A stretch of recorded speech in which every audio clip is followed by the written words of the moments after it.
Buen día, nuestro equipo está conformado por estudiantes de física y física biomédica. Y el equipo está conformado por María García, Adrián Maldonado, Oscar Morales, Alan Valentín y su servidora Katia Fuentes. Vamos a presentar el proyecto acerca de evaluación de clasificadores basados en algoritmos de inteligencia artificial para la determinación de la naturaleza del parto. Siguiente. Este es nuestro contenido.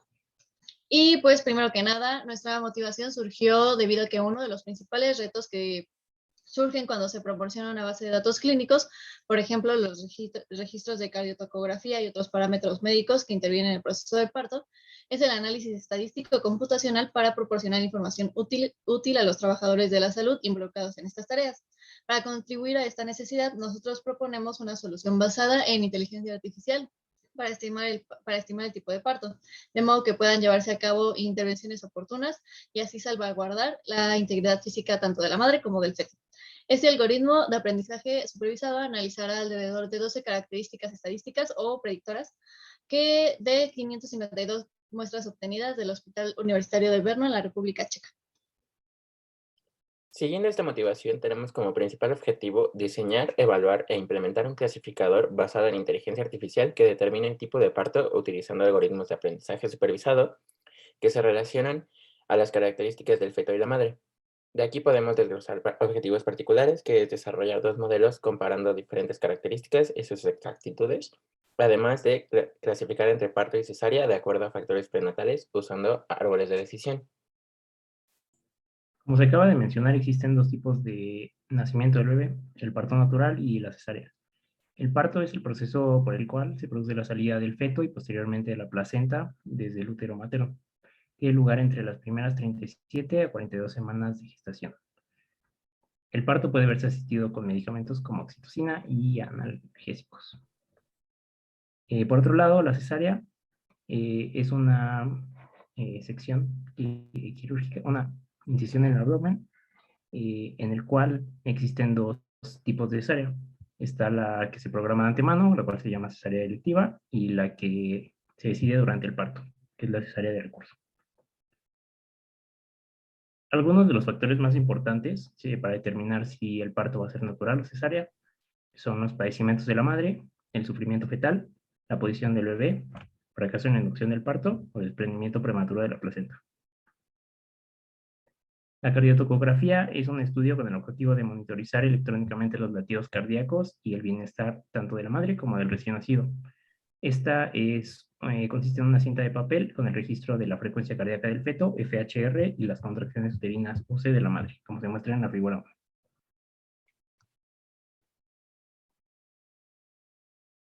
Bueno, para el desarrollo de nuestro modelo utilizamos algunos conceptos de Machine Learning, el cual es una rama de la inteligencia artificial que permite a las computadoras aprender a través de la experiencia.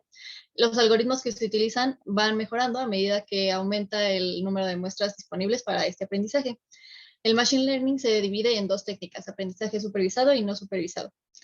Siguiente, el aprendizaje supervisado se basa en la información de entrenamiento, es decir, se proporcionan datos con etiquetas y el conjunto de datos se divide en dos tipos, en los datos de entrenamiento, que es el 80% de los datos totales, y los datos de prueba, que son el 20% restante. Este tipo de aprendizaje es utilizado cuando se quiere hacer predicciones y hay dos tipos, regresión y clasificación. En este caso, utilizaremos la técnica de clasificación, que además se divide en diferentes algoritmos, entre ellos los árboles de decisión. Siguiente. Los árboles de decisión son un modelo estadístico para hacer clasificaciones, donde se crean diagramas de flujo utilizando un proceso de división secuencial, iterativo y descendente, a través del cual se pueden obtener los posibles resultados de la serie de decisiones relacionadas entre sí, como podemos ver en la figura 3, una representación gráfica de los árboles de decisión.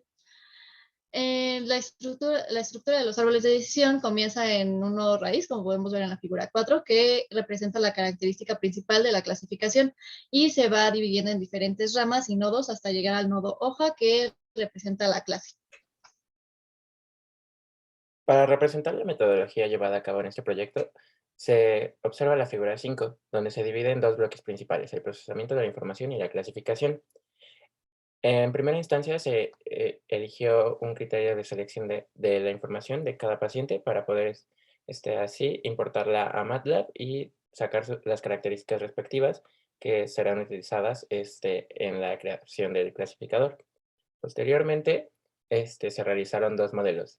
El primero, el cual tiene todo el número total de pacientes, tanto de parto como de cesárea, y el modelo 2, que tiene el mismo número de pacientes, tanto de parto como de cesárea. Esto para corroborar las distintas exactitudes. Posteriormente, para ambos modelos, se evaluó su desempeño y su exactitud, y en base a esto, con base en esto, se desarrolló una gráfica de importancia de características para evaluar cuál era la de menor importancia y así descartarla para después volver a probar este modelo y observar su exactitud. Ah, Finalmente se realizó una comparación entre estos dos modelos y pues pasamos así a los resultados. Resultados del modelo 1. En este modelo se consideró todo el set de datos y para el entrenamiento del modelo se obtuvo el árbol de decisión que se muestra en la figura 6, donde cada nodo representa cada una de las características con las que se clasificó. En este caso se usaron todas. Y al final las hojas representan a la clase a la que pertenece, donde 1 significa que pertenece a la clase parto y 2 a la clase cesárea. Siguiente. Ahora, probando el modelo 1, obtuvimos la siguiente matriz de confusión, que nos indica que el modelo acertó un 96% de los datos de parto probados y 75% de los datos de cesárea. Por lo que para el modelo 1 tenemos una exactitud del 93.6%. Siguiente. Posteriormente vemos en la figura 8 una gráfica de la importancia de las características predictoras, donde cada barra representa la importancia que tiene una característica con respecto a las otras, y vemos que la característica con menos importancia fue la desviación estándar de las contracciones uterinas. Sin embargo, omitiendo esta característica, se realizó el árbol de decisión nuevamente y la matriz de confusión, y los resultados fueron los mismos. De nuevo, para el modelo 2 utilizamos un set de datos reducido, en el cual este set de datos, la mitad de los datos eran de partos y la otra mitad eran de cesáreas. Y así obtuvimos el siguiente evolución que se muestra en la figura 9 con todas las características. Siguiente.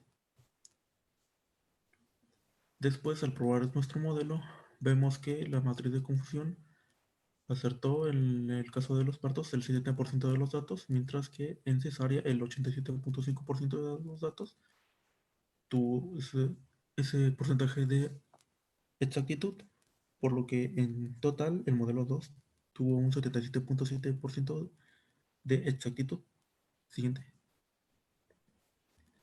De nuevo, al igual que en el modelo 1, extrajimos las características predictoras más importantes y obtuvimos de nuevo que las lesiones tardan de las contracciones uterinas vemos que fue como el menor importante, por lo que procedimos a quitarlas y así obtuvimos, siguiente, el modelo 2.1 en el cual con menos características y así, pero de nuevo, al igual que el modelo 2, usamos la misma cantidad de datos, que es la mitad de datos de parto y la mitad de cesárea. Siguiente. De nuevo, al probar nuestro modelo, vemos que en cuanto a partos tuvo un 80% de exactitud, mientras que en cesárea un 87.5%. Vemos que en este caso ya, en el caso de los partos, aumentó, por lo que en total tuvimos la confusión matriz. La matriz de confusión, un 83.3% de exactitud, por lo que aumentó. Siguiente. Entonces, al comparar los modelos, vemos que el modelo 1 tiene un 93.6% de exactitud, lo cual es mejor exactitud que en el modelo 2. Mientras que para eliminar las características menos importantes, esto no modifica en el modelo 1, mientras que en el modelo 2 esto sí incrementa de 77.7 a 83.3. Siguiente.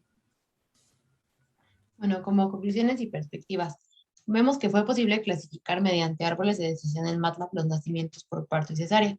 El primer modelo se obtuvo usando todas las características y todo el set de datos se clasifica satisfactoriamente el tipo de parto con una exactitud del 93.6%.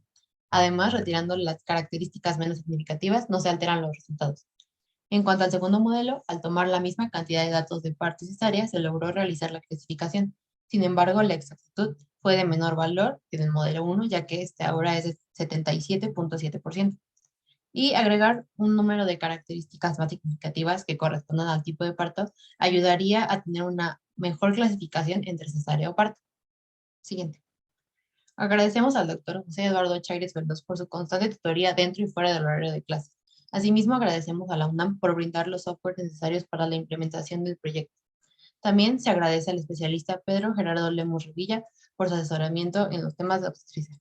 Muchas gracias por su atención.